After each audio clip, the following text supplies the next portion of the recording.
അസ്സലാമു അലൈക്കും. എല്ലാവർക്കും സന്തോഷവും സമാധാനവും ഉണ്ടാവട്ടെ. മാറാവ്യാധി രോഗത്തെ തൊട്ടും അപകട മരണങ്ങളെ തൊട്ടും അള്ളാഹു നമ്മളെല്ലാവരും കാത്ത് രക്ഷിക്കട്ടെ. അപ്പം നമുക്കിന്ന് മരുന്ന് ഉണ്ടാക്കട്ടെ. ഇതാണ് നമ്മൾ വാങ്ങിയ മരുന്ന്. ഇത് നമ്മൾ മംഗളോദയത്തിൽ നിന്നാണ് വാങ്ങിയിട്ടുള്ളത്. അപ്പോൾ ഇതിൽ എങ്ങനെ ചേർക്കുക എന്നുള്ളതൊക്കെ ഇതിൻ്റെ ഇവിടെ തന്നെ എഴുതി തന്നിട്ട് എങ്ങനെയൊക്കെയാണ് അരി തീമിടുക എന്നൊക്കെ തേങ്ങാപ്പാൽ ഒഴിക്കണെ പറ്റിയാണ് കണക്കൊക്കെ ഇതിലുണ്ട് കേട്ടോ. അപ്പം നമുക്കിതൊന്ന് ഉണ്ടാക്കി നോക്കട്ടെ. അപ്പോൾ നമ്മൾ അതിലേക്കുള്ള സാധനങ്ങളാണ് എടുത്ത് വെച്ചിട്ടുള്ളത്. കുറച്ച് ചെറിയ ഉള്ളി ഇങ്ങനെ കട്ട് ചെയ്ത് വെച്ചിട്ടുണ്ട്. ഒരു തേങ്ങാൻ്റെ പാൽ ഇവിടെ എടുത്ത് വെച്ചിട്ടുണ്ട്. പിന്നെ പീടികയിൽ നിന്ന് വാങ്ങി തന്നെയാണ് കുറിയരി. പിന്നെ നെയ്യും ആ മരുന്നിൻ്റെ പാക്കറ്റ് ഇട്ടത് ഡബ്. അപ്പോൾ ഇതിന് നമുക്ക് കുറച്ച് അരി എടുത്തിട്ട് പിന്നെ കഴുകിയിട്ട് കുക്കറിലിട്ടുകൊണ്ട് കുറച്ച് തേങ്ങാപ്പാൽ ഒഴിച്ചുകൊണ്ട് ആദ്യം വേവിച്ചെടുക്കണം കേട്ടോ. നമ്മൾ കുറച്ച് ഇടണുള്ളൂ, കാരണം കുട്ടികളൊന്നും കുടിക്കില്ലല്ലോ. അപ്പോൾ ആദ്യത്തെ ദിവസം ഇങ്ങനെ ഉണ്ടാക്കി നോക്കട്ടെ. 7 ദിവസമാണ് ഇത് കുടിക്കലെന്നാണ് പറയണത്. അപ്പോൾ നമുക്കൊന്ന് ഉണ്ടാക്കി നോക്കട്ടെ. അപ്പോൾ ഇതാണ് മരുന്ന് ഞാൻ കാണിച്ചു തന്നില്ലേ. പണ്ടൊക്കെ നമ്മളമ്മമാർ ഇങ്ങനത്തെ കുപ്പിയിലുള്ള എല്ലാം കൊണ്ടുവരിക, അങ്ങനെ പാക്കറ്റ് കുറച്ച് പൊടിയും കൊണ്ടുവരും, ബാക്കിയൊക്കെ ഇങ്ങനെ പലതും ഉണ്ടാവും. എന്നിട്ട് നമ്മൾ പിന്നെ ഉരലിലിട്ട് കുത്തി പൊടിക്കലാണ് ചെയ്യുക. പിന്നെ ഇലകൾ അതൊക്കെ ഉമ്മാണ് പറമ്പിലൊക്കെ പോയിട്ട് നുള്ളി പറിച്ച് കൊടുന്ന് അതും അരച്ച് ചെയ്യാണ്ട് അതിൻ്റെ ചാറ് ഇതിലേക്ക് ചേർത്ത് കൊടുക്കും കേട്ടോ. അപ്പോൾ നമുക്കതൊന്നും അറിയില്ല, എങ്ങനെയാണ് ഏതാണെന്നൊന്നും അറിയില്ല. അപ്പോൾ നമ്മൾ ഇങ്ങനെ കടയിൽ നിന്ന് വാങ്ങിയാണ് നമ്മൾ തേങ്ങാപ്പാലും നെയ്യും ഇതൊക്കെ ഇവിടെ എടുത്ത് വെച്ചിട്ടുണ്ട് ഉള്ളിലും. അപ്പോൾ ഇങ്ങനെ ഉണ്ടാക്കി നോക്കുക. അവർ പറഞ്ഞു എല്ലാ മരുന്നും ഇതിൽ തന്നെ ഉണ്ട്, നിങ്ങൾ വേറെ ഒന്നും ഇതിൽ ചേർക്കേണ്ട ആവശ്യമില്ല എന്നാണ് പറഞ്ഞത്. അപ്പോൾ കുറിയരിക്ക് വലിയ വേവൊന്നും ഉണ്ടാവില്ല. കുക്കറിലിട്ടാണ് ഞാൻ കുറിയരി വേവിക്കണം കേട്ടോ. അപ്പോൾ ആദ്യം കുറച്ച് തേങ്ങാപ്പാൽ ഒഴിച്ച് കൊടുക്കുന്നുണ്ട്. എന്നിട്ട് ബാക്കി ഒന്നും കൂടെ 2 വിസിലടിച്ചതിൻ്റെ അത് നോക്കിയിട്ട് ഒഴിച്ച് കൊടുക്കുക. കാരണം തിളച്ച് ഇങ്ങോട്ട് മേപ്പിട്ട് ഇങ്ങോട്ട് പോയെങ്കിലും വെച്ചിട്ടാണ് ഞാൻ അധികം ഒഴിക്കാത്ത ഇട്ടാൽ.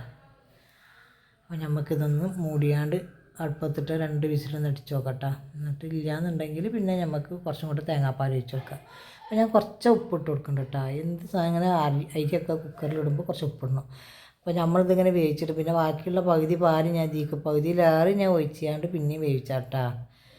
പാലൊക്കെ ഒരുവിധം വറ്റിയിട്ടുണ്ട്, അരി നല്ല വെന്തിട്ടുണ്ട്. അപ്പോൾ ബാക്കിയുള്ള പാലും കൂടെ നമുക്ക് ഇതിലേക്ക് ഒഴിച്ച് കൊടുക്കാം. നമുക്ക് ഇതിലേക്ക് ആ മരുന്നൊന്ന് പിന്നെ കുറച്ച് വെള്ളത്തിൽ കലക്കിയാണ്ട് ഇതിലേക്ക് ഒഴിച്ച് കൊടുക്കണം കേട്ടോ.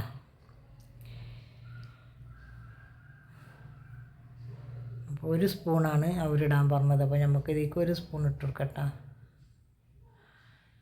മഞ്ഞളൊക്കെ ഇതിൽ തന്നെ ഉണ്ട്, നല്ല മഞ്ഞ കളറുണ്ട് കേട്ടോ. നല്ല സ്മെല്ലൊക്കെ ഉണ്ട് കേട്ടോ. അത് നമ്മളിതിൽ നിന്ന് പൊട്ടിച്ച് ഇതിലേക്ക് ഇടുമ്പോൾ തന്നെ നല്ലൊന്ന് മിക്സ് ചെയ്തിട്ട് കട്ടില്ലാതെ മിക്സ് ചെയ്തുകൊണ്ട് നമുക്ക് ഇതിലേക്ക് ഒഴിച്ച് കൊടുക്കാം. ഇത് 7 ദിവസമാണ് കുടിക്കൽ, അല്ലെങ്കിൽ 3 ദിവസം 7 ദിവസം 14 ദിവസം അങ്ങനെയൊക്കെ പറയുന്നുണ്ട് എല്ലാവരും. നമ്മളന്മാരുള്ള കാലത്തൊക്കെ എന്നത് നാറ്റലിൻ്റെ കാലമായാൽ അപ്പോൾ മരുന്ന് ഉണ്ടാക്കിയിട്ട് നമ്മളൊക്കെ അന്ന് കരിയായി നിന്നാൽ നമുക്ക് വേണ്ടാന്ന് പറഞ്ഞുകൊണ്ട് എന്നാലും നിർബന്ധിച്ച് നമ്മളെ കൊണ്ട് ഈ കഞ്ഞി കുടിപ്പിക്കുകയെന്നിട്ടാ.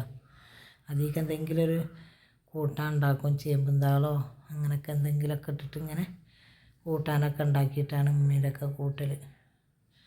ഉമ്മക്കൊക്കെ നിർബന്ധമായിരുന്നു നാറ്റലിൻ്റെ കാലമായാൽ. അവരുടെ ഉമ്മക്ക് ഉലുവ, ചതുപ്പ, അയമ്മോ അങ്ങനെ കുറേ എന്തൊക്കെ അസാളി ഇതൊക്കെ കൊടുങ്ങാണ്ട് ഉമ്മ പിന്നെ പറമ്പൊന്നും അതിനും തന്നെ കുറേ എന്തൊക്കെ പുല്ലാണ് അമ്മ പറിച്ചു കൊണ്ടിരുന്നിട്ട് അതിൻ്റെയൊക്കെ നീരെടുത്തിട്ട് ചക്കരൊക്കെ ഇട്ടിട്ട് പിന്നെ വെളിച്ചെണ്ണയിൽ ഇങ്ങനെ വെളിയിച്ചെടുക്കും. നല്ല ടേസ്റ്റ് ഉണ്ട് തിന്നാൻ. ഒക്കെ നാട്ടിലേക്ക് അമ്മ ചെയ്യുന്നത്. അതുപോലെ 3 ദിവസം ഉലുവ പിഴിഞ്ഞാണ്ട് അത് കുടിക്കും. ഊരവേദനക്ക് നല്ലതെന്നുണ്ട്. ഉലുവ നമുക്ക് അന്നും ഇഷ്ടം കേട്ടോ. പക്ഷെ അന്നൊന്നും തരൂല, കുട്ടികൾക്ക് കൊടുക്കാൻ പാടില്ല ഉലുവ എന്ന് തന്നെയുണ്ട്. എന്നാലും തിരക്കൂടി കുടിക്കും എന്നൊക്കെ. അപ്പോൾ നമ്മൾ മരുന്ന് ഇതിൽ കലക്കി വെച്ചിട്ടുണ്ട്. ഇനി നല്ലോണം തിളക്കട്ടെ കേട്ടോ. തിളച്ചതിന് ശേഷം നമുക്ക് കുറച്ച് നെയ്യ് ഒഴിച്ച് ചെയ്യാണ്ട് പിന്നെ ചെറിയ ഉള്ളി ഒന്ന് മൂപ്പിച്ച് ചെയ്യാണ്ട് അതിൽ ഒഴിച്ച് കൊടുക്കാം കേട്ടോ. ഇങ്ങനെയൊക്കെ ആയതുകൊണ്ട് വേഗം പണി ചെയ്യും. പണ്ടത്തെ ആൾക്കാരുണ്ടാക്കണ മാതിരിയാണ് കുറേ സമയം വേണം. അതൊക്കെ അരച്ച് പിഴിഞ്ഞുണ്ടാക്കണ്ടേ. പിന്നെ വേറെയുള്ളതൊക്കെ പൊടിച്ചുണ്ടാക്കണം. അതൊന്നും വേണ്ട, അതൊക്കെ പാക്കറ്റ് വരുന്നതുകൊണ്ട് നമുക്ക് ഒന്നിങ്ങനെ വേവിച്ചെടുത്താൽ മതി. എന്തായാലും ഇതൊക്കെ കുടിക്കണത് നല്ലതാണ് ഇങ്ങനത്തെ കാലത്ത്. കർക്കിടകത്തിൽ ഇതൊക്കെ തിന്നാൽ ദേഹത്ത് കുടിക്കുന്നൊക്കെയാണ് പറയലുമാർ. അപ്പോൾ നമുക്കിതിലേക്ക് ചെറിയ ഉള്ളി ഇട്ട് കൊടുക്കട്ടോ. ഇതൊന്ന് നല്ലൊന്ന് മൂത്ത് വരുന്ന ടൈമിൽ നമുക്ക് ആ കഞ്ഞി ഇതിൽ കണ്ട് ഒഴിച്ച് കൊടുക്കട്ടോ. അതിനാണ് ഞാൻ ഈ പാത്രം എടുത്തത്, ഇതിലേക്ക് ഒഴിച്ചേക്കാൻ വെച്ചിട്ടാണ്. അപ്പോൾ എല്ലാവരും സബ്സ്ക്രൈബ് ചെയ്യാത്തവരാരുണ്ടെങ്കിൽ സബ്സ്ക്രൈബ് ചെയ്യുക, ബെൽ ബട്ടൺ അമർത്തുക, ലൈക്ക് ചെയ്യുക, കമൻറ്റ് ചെയ്യുക. എല്ലാവരും ഒന്ന് കാണട്ടോ. അപ്പോൾ എല്ലാവരും ഇതുപോലെ ചെയ്ത് നോക്കി.